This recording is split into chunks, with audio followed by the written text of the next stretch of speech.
Like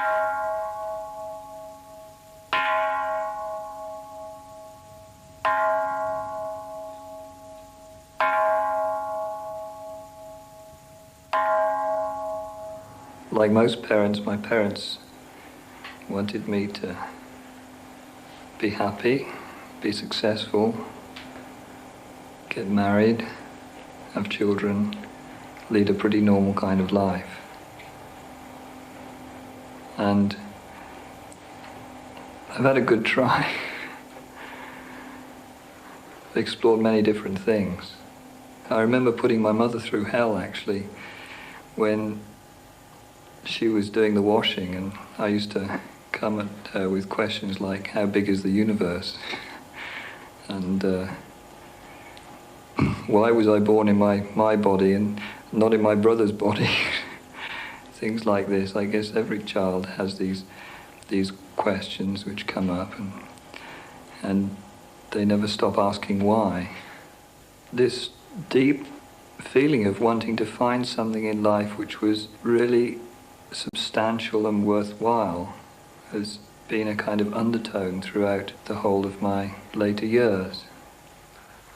People must wonder why I would ordain as a Buddhist monk, and what it's like to live in this way, if it has any different quality to it than, say, living as a layman.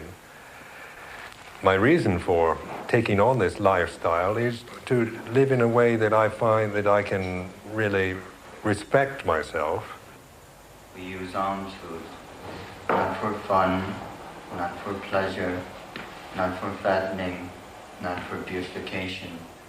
The life is one based on being totally harmless, living with others in a way that is respectful, and would allow me to live the rest of my life in a more skillful and useful way than the way I was doing it.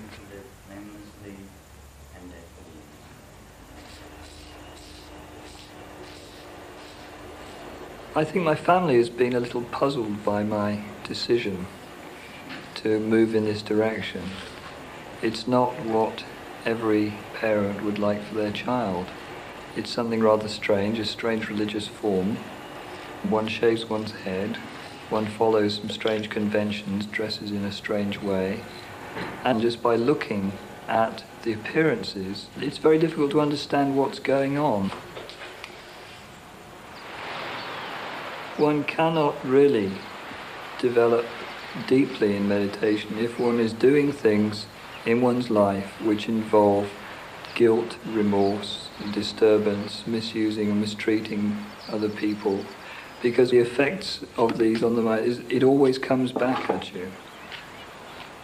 The guidelines are very, very helpful about just practical living. So one is taught not to kill things, not to steal, not to lie, this kind of thing, and to live in a wholesome way.